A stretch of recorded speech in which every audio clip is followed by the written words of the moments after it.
하나님께서는 스가랴 1장 3절을 통해서 이렇게 말씀하고 계십니다. 그러므로 너는 무리에게 고하기를 만군의 여호와께서 이처럼 이르시되 너희는 내게로 돌아오라. 나 만군의 여호와의 말이니라. 그리하면 내가 너희에게로 돌아가리라. 나 만군의 여호와의 말이니라고 말씀하고 있죠. 하나님은 하나님을 떠난 백성들을 향해서 내게로 돌아오라고 말씀하십니다. 우리가 하나님께로 돌아가면 하나님도 우리에게로 돌아오시겠다고 선언을 하고 있습니다. 무슨 말씀입니까? 하나님을 떠나지 말라는 말씀이지만 우리가 때로는 하나님의 말씀을, 하나님의 규례를, 하나님의 법도와 계명을 지키지 아니함으로 하나님을 떠난 자가 되어지고, 때로는 하나님께 드려야 할 것을 드리지 아니함으로 하나님께 떠난 자가 되어진다는 이야기죠. 이처럼 하나님을 떠난 자를 하나님은 버려두시고 영원히 멸망하게 하시는 것이 아니고 선지자들을 통해서, 주의 종들을 통해서 내게로 돌아오라고 촉구하고 있다는 사실이지요.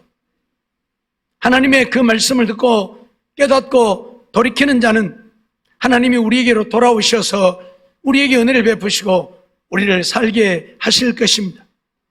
그러나 하나님의 촉구하시는 내게로 돌아오라는 말씀을 깨닫지 아니하고 또는 그 말씀이 걸림이 되어서 하나님을 떠나가면 하나님 앞에 영원히 버림받는다는 사실도 잊지 말아야 할 것입니다.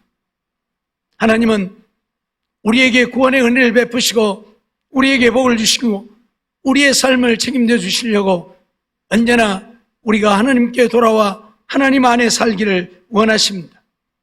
잊지 말아야 할 것입니다. 오늘 본문을 통해서도 하나님께서는 내게로 돌아오라, 그리하면 나도 너희에게로 돌아가리라고 말씀을 하죠. 하나님께로 돌아가는 방법이 무엇입니까? 하나님의 규례를 지키는 것입니다. 하나님의 말씀을 저버리지 말고 하나님의 말씀 따라서 그 말씀에 순종하여 사는 것이 하나님께로 돌아가는 것입니다. 특별히 오늘 본문을 통해서는 하나님께 드려야 할 것을 도적질하지 말고 하나님께 드리라고 하는 것입니다. 11조와 헌물을 드리지 않는 것은 하나님의 것을 도적질함이고, 하나님의 것을 도적질하면 하나님과 상관없는 하나님을 떠난 자이고, 하나님은 그들을 향해서 내게로 돌아오라고 외치고 있는 것입니다. 오늘 우리는 이러한 말씀을 가볍게 여겨서는 아니 될 것입니다.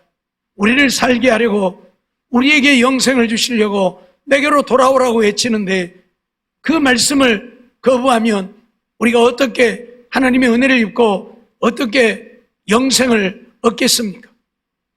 하나님의 말씀을 거부하고 하나님의 은혜를 입을 자는 아무도 없습니다.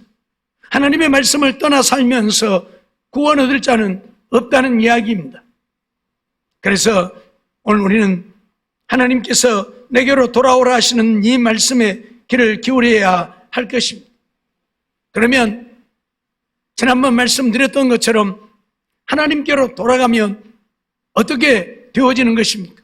무엇 때문에 하나님은 내게로 돌아오라고 말씀하십니까? 하나님이 우리에게로 돌아오시겠다는 것인데 하나님은 무엇 때문에 우리에게로 돌아오기를 원하십니까? 오늘 우리를 구속하시고 오늘 우리에게 은혜를 베푸시려고 우리에게 돌아오시기를 원하는 것입니다. 다른 말로 하면 내가 하나님의 백성이 되어지고 하나님이 나의 하나님이 되셔서 하나님이 내 인생을 책임져 주시려고 내게로 돌아오라 말씀하신다 그 말이에요. 우리의 삶을 힘들게 하려고, 우리의 삶을 복잡하게 만들려고, 고통스럽게 하려고 내게로 돌아오라 하심이 아니라 하나님이 나의 하나님이 되시고 내가 하나님의 백성이 되어서 하나님의 약속하신 복을 다 누리고 살게 하려고 내게로 돌아오라고 말씀하신다 그 말이죠. 예레미야 11장 4절 말씀 보면 이 언약은 내가 너희 열조를 쇠풀무 애굽 땅에서 이끌어내던 날에 그들에게 명한 것이라. 곧 내가 이르기를 너희는 나의 목소리를 청종하고 나의 모든 명령을 쫓아 행하라. 그리하면 너희는 내 백성이 되겠고 나는 너희의 하나님이 되리라 말씀을 하시지요. 하나님의 명령을 듣고 그 말씀에 순종하면 우리는 하나님의 백성이 되고 하나님은 나의 하나님이 되신다, 그 말이죠. 왜 하나님이 이스라엘 백성들을 애굽 땅에서 이끌어내었습니까? 하나님께서 하나님의 목소리를 청종하고 명령을 쫓아 행함으로 하나님의 백성이 되어지고 하나님이 우리의 하나님이 되셔서 우리의 삶을 책임져 주시는, 그래서 하나님 안에 승리하며 형통한 삶을 이루게 하려고 내게로 돌아오라고 말씀하고 있다, 그 말이에요. 다시 말씀드리지만 하나님의 말씀에 우리를 얽어매고 우리의 삶을 힘들게 하려고 내게로 돌아오라 말씀하시는 것이 아니라 그 말이에요. 오히려 나의 하나님이 되셔서 내 삶을 책임져 주시려고 우리에게 내게로 돌아오라고 하나님은 말씀하고 있다, 그 말입니다. 그러니 우리의 죄악을 깨닫고 회개하며 하나님의 규례를 지켜 행하기만 하면 하나님은 나의 하나님이 되셔서 내 삶을 책임져 주시는 것이죠. 히브리서 8장 10절 말씀도 보면 또 주께서 가라사대 그날 후에 내가 이스라엘 집으로 세울 언약이 이것이니 내 법을 저희 생각에 두고 저희 마음에 이것을 기록하리라. 나는 저희의 하나님이 되고 저희는 내게 백성이 되리라 말씀을 하지요. 하나님께서 이스라엘 집으로 세울 언약이 이것이라 말씀하시면서 내 법을 저희의 생각에 두고 저희 마음에 이것을 기록하리라 말씀하지요. 하나님의 법, 하나님의 규례와 법도, 계명과 율례, 하나님의 말씀을 우리 마음에 두겠다, 우리 마음에 기록하겠다. 왜요? 그 말씀대로 순종하여 살라고요. 그러면 하나님은 나의 하나님이 되시고 내가 하나님의 백성이 되게 하겠다고 선언을 하고 있습니다. 내가 하나님의 백성이 되어지는 것, 무엇을 막 해야 되는 것이 아닙니다. 하나님이 나의 하나님이 되시는 것, 내가 하나님께 무엇을 막 해드려야 되는 것 아닙니다. 하나님의 말씀만 지켜 행하면, 하나님의 말씀만 따라 살면 오늘 우리를 하나님의 백성 삼으시고 하나님이 나의 하나님이 되신다, 그 말입니다. 그런데 오늘 우리는 하나님의 말씀을 따라 살려고 하지 아니하지요. 하나님의 말씀이라도 내 생각에 걸림이 되어지면 가차없이 하나님을 버리고 하나님을 떠나는, 그래서 하나님과 상관없는 삶을 살게 되어지는 것을 오늘 우리가 보게 되어집니다. 사랑하는 성도 여러분, 다시 말씀드리지만 하나님이 우리를 힘들게 하고 귀찮게 하려고 하나님에게 우리를 얽어매 놓고 우리의 삶이 망하게 하려고 우리를 내게로 돌아오라고 말씀하시는 것이 아니라 그 말입니다. 하나님이 나의 하나님이 되시고자 내게로 돌아오라고 선언합니다. 레위기 25장 38절 말씀도 보면 나는 너희 하나님이 되려고 또는 가나안 땅으로 너희에게 주려고 애굽 땅에서 너희를 인도하여 낸 너희 하나님 여호와니라 선언을 하고 있습니다.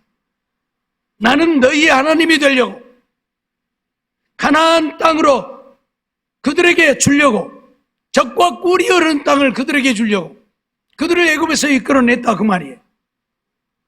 그들을 살 수 없는 광야로 이끌어서 광야에서 굶어 죽게 하려고 이끌어낸 것이 아니고 적과 꿀이 흐르는 땅, 세상에서 가장 비옥하고 가장 아름다운 땅에서 복을 누리고 살게 하려고 하나님이 그들을 이끌어내어 그들의 하나님이 되기를 원하신다, 그 말이에요. 잊어버리지 마세요. 그런데도 많은 사람들이 이런 하나님의 말씀들을 무시하고 오직 자기 생각으로 사니 하나님이 나의 하나님이 되신 것이 아니요 내가 하나님의 백성이 되지 못하여 하나님의 주시는 은혜와 복과는 상관없이 살고 있는 것이지요. 그러니 하나님을 믿노라 하면서도 오늘 우리들의 삶 속에 많은 문제들이 생겨나고 있고 하나님의 저주가 때로는 임하여서 망하는 일도 생겨나게 되어진다는 사실입니다. 출애굽기 6장 6절 7절 말씀을 보면 그러므로 이스라엘 자손에게 말하기를 나는 여호와라 내가 애굽 사람의 무거운 짐 밑에서 너희를 빼어내며 그 고역에서 너희를 건지며 편팔과 큰 재앙으로 너희를 구속하여 너희로 내 백성을 삼고 나는 너희 하나님이 되리니 나는 애굽 사람의 무거운 짐 밑에서 너희를 빼어낸 너희 하나님 여호와인 줄 너희가 알지라 하고 선언을 하고 있습니다. 이스라엘 백성들 애굽에 살 때에 노예로 살았습니다. 사람이 되어서 사람에게 사람 취급을 받지 못하고 짐승 취급받으면서 노예로 살았다 그 말입니다. 지금이야 그렇지 아니하지만 옛날에는 이 소나 말들을 얼마나 많이 부려먹었습니까? 짐 실어 날리려면 어쩔 수 없이 무거운 짐을 수레에다가 싣고 소나 말에다 메워가지고 끌어 날렸잖아요. 소들이 얼마나 힘들고 말들이 얼마나 힘들겠어요. 그래도 어째요? 짐승이니까. 사람이 아니고 짐승이니까. 그런데 이스라엘 백성들은 애굽에서 그렇게 살았다 그 말이요. 이런 소나 말처럼 그렇게 고역을 행하며 살았다 그 말이에요. 그런 그들을 하나님은 애굽에서 이끌어낸 것입니다. 무엇 때문에요? 그들의 하나님이 되어서 그들을 젖과 꿀이 흐르는 가나안 땅으로 들여 그 땅에서 마음껏 자유를 누리며 하나님의 주신 복을 누리며 살게 하려고 그렇게 했다 그 말이에요. 애굽보다도 더 힘들고 고통스러운 광야에서 그렇게 살다가 굶어 죽으라고 이끌어낸 것이 아니고 세상에서 가장 아름답고 비옥한 땅 가나안에서 마음껏 인생의 참된 행복을 누리며 살게 하려고 그들을 이끌어내었다고 말씀하고 있는 것이라 그 말이에요. 그러니 오늘 우리가 하나님께로 돌아가 내가 하나님의 백성이 되고 하나님이 내게로 돌아와 나의 하나님이 되어주시기만 하면 오늘 우리 인생은 하나님이 책임지심으로 하나님 안에 승리하며 형통한 삶을 누리게 되어지는 것이지요. 레위기 26장 12절로 13절 말씀도 보면 나는 너희 중에 행하여 너희 하나님이 되고 너희는 나의 백성이 될 것이니라. 나는 너희를 애굽 땅에서 인도하여 내어 그 종된 것을 면케한 너희 하나님 여호와라. 내가 너희 멍에 빗장목을 깨뜨리고 너희로 바로 서서 걷게 하였느니라 하고 선언을 하고 있습니다. 목에 빗장목을 깨뜨렸다. 무슨 말이? 소나 말을 수레를 끌게 하려고 하면 목에다 멍에를 메고 줄을 매야 되죠. 그래야 여기다가 버티고 소가 힘을 쓰고 말이 힘을 쓰잖아요. 예? 그렇게 살았다 그 말이에요. 이스라엘 백성들이 소나 말처럼 목에다 멍에를 메고 짐승처럼 그렇게 일만 하고 살았다 그 말이에요.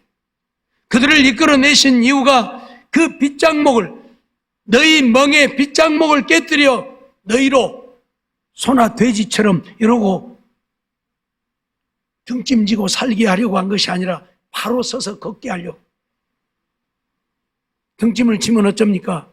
허리가 구부러지죠? 예? 등에다 짐을 지면 허리가 구부러질 수밖에 없어요. 그런데 그 멍에 빗장목을 다 벗겨서 바로 서서 걷게 하려고 해요. 그 말은 뭐예요? 우리의 무거운 짐을 다 풀어주려고. 하나님은 그런 하나님이셔요. 우리를 힘들게 하려고 하나님이 말씀하시는 게 아니에요. 우리를 힘들게 하려고 내게로 돌아오라고 말씀하시는 게 아니에요. 우리의 힘든 멍에를 벗겨주시려고 우리의 고역을 면케해 주시려고 하나님께서는 내게로 돌아오라 말씀하십니다. 나의 규례와 법도를 지켜라, 11조와 헌물을 드려라 말씀하신다 그 말이에요. 그런데 이런 것들이 시험에 드는 요소가 되어진다면 우리는 하나님을 떠날 수밖에 없는 것이고, 하나님과 상관없으면 우리는 하나님의 백성이 아닌 것이고, 하나님의 백성이 아니면 하나님은 우리에게 어떤 은혜도 베풀지 않죠. 잊지 말아야 할 것입니다. 예레미야 7장 23절 말씀도 보면 오직 내가 이것으로 그들에게 명하여 이르기를 너희는 내 목소리를 들으라. 그리하면 나는 너희 하나님이 되겠고 너희는 내 백성이 되리라. 너희는 나의 명한 모든 길로 행하라. 그리하면 복을 받으리라 하였으나 말씀하죠. 하나님께서는 너희는 내 목소리를 들으라고, 하나님이 하신 말씀을 좀 들으라고, 하나님의 말씀 좀 거부하지 말고 좀 들으라고, 그것이 듣기 싫은 말이라도 하나님의 말씀이면 들으라고 말씀하고 있어요. 너희는 내 목소리를 들으라. 그리하면 나는 너희 하나님이 되겠고 너희는 내 백성이 되리라 선언을 하죠. 무엇 하시려고? 그리하면 복을 받으리라. 복을 받으리라. 우리에게 복을 주시려고요. 잊지 마세요. 우리를 힘들게 하려고, 우리를 가난하고 궁핍하게 하려고 하나님이 말씀하시는 것이 아니라 그 말이요. 복을 주려고 그렇게 말씀하신다 그 말이에요. 시편 18편 2절로 6절 말씀 보면 다윗은 그런 고백을 하고 있죠. 여호와는 나의 반석이시오 나의 요새시오 나를 건지시는 자시오 나의 하나님이시오 나의 피할 바위시오 나의 방패시오 나의 구원의 뿌리시오 나의 산성이시로다 라고 고백을 합니다. 다윗이 하나님의 말씀에 순종하여 살았더니 하나님이 다윗의 하나님이 되어주시고 하나님이 다윗에게 어떤 하나님이 되셨는가를 다윗은 고백하고 있습니다. 하나님은 나의 반석이 되셔서 내가 굳게 설 수 있도록 하셨다. 나의 요새가 되셔서 어떤 대적도 감히 침노하지 못하게 하셨다. 나를 건지시는 자가 되어서 대적의 손에서도 나를 건져주셨다. 나의 하나님이 되셔서 나의 피할 바위가 되어주셨다. 그런 선언을 하고 있어요. 뿐만 아니라 나의 방패가 되셔서 어떤 대적이 쏘는 활도 다 막아주시고 나의 구원의 뿌리 되셔서 내게 구원의 은혜를 베푸셨다. 나의 산성이 되셔서 언제나 나를 지키시고 보호하시고 안위해 주셨다. 고백을 하고 있는 것입니다. 그러면서 내가 찬송받으실 여호와께 아뢰리 내 원수들에게서 구원을 얻으리로다. 내 원수들에게서 나를 구원해 주시는 하나님이라고 고백합니다. 그런가 하면 사망의 줄이 나를 얽고 불의의 창수가 나를 두렵게 하였으며 음부의 줄이 나를 두르고 사망의 올무가 내게 이르렀다고도 고백을 하지요. 다윗은 사망의 올무가 내게 이르렀다. 내가 사망의 음침한 곳에 거하게 되어졌다. 그런 표현도 씁니다. 그러나 내가 환난에서 여호와께 아뢰며 나의 하나님께 부르짖었더니 저가 그 전에서 내 소리를 들으시며 그 앞에서 나의 부르짖음이 그 귀에 들렸다 고백하고 있습니다. 사망의 줄이 나를 얽고 불의의 창수가 나를 두렵게 하고 음부의 줄이 나를 두르고 사망의 올무가 내게 이르렀을지라도 내가 나의 하나님을 향하여 부르짖었더니 하나님께 내 기도가 상달되었다 그 말이. 하나님이 내 기도를 들으시고 사망의 음침한 골짜기에서도 나를 건지시고 나를 구원하시고 나를 살려주셨다 고백을 하고 있는 겁니다. 하나님은 우리에게 이런 하나님이 되시려고 내게로 돌아오라 말씀하고 있다 그 말이에요. 우리를 힘들게 하려고 하는 게 아니에요. 우리가 생각할 때는 우리를 힘들게 하려고 이런 어마어마한 말씀을 주셔서 이 말씀을 지켜 행하라 하고 뭔 11조를 드리라 헌물을 드리라고 하는가라고 생각할 수 있지만 아니라 그 말이에요. 하나님은 오늘 우리를 살게 하시려, 하나님은 우리에게 복을 주시려, 하나님은 우리에게 사망의 음침한 골짜기에서도 우리를 지키시고 보호하시는 나의 구원자가 되시고 나의 방패가 되시고 나의 생명이 되어 주시려고 오늘 우리를 향해서 내게로 돌아오라 말씀하고 있다 그 말입니다. 잊어버리지 마세요. 그러니 오늘 우리는 하나님께로 돌아가야 합니다. 어떻게 해야 하나님께 돌아갈 수 있습니까? 하나님의 규례를 지켜야 합니다. 하나님의 말씀을 지켜 살아야 한다 그 말이에요. 하나님의 것을 하나님께 드려야 합니다. 11조와 헌물을 드려야 한다 그 말입니다. 이러한 삶을 통해서 하나님이 나의 하나님이 되고 내가 하나님의 백성이 되어 하나님의 은혜를 누리고 사는, 하나님의 복을 누리고 사는 우리 모두의 삶이 되어지기를 주의 이름으로 축원합니다.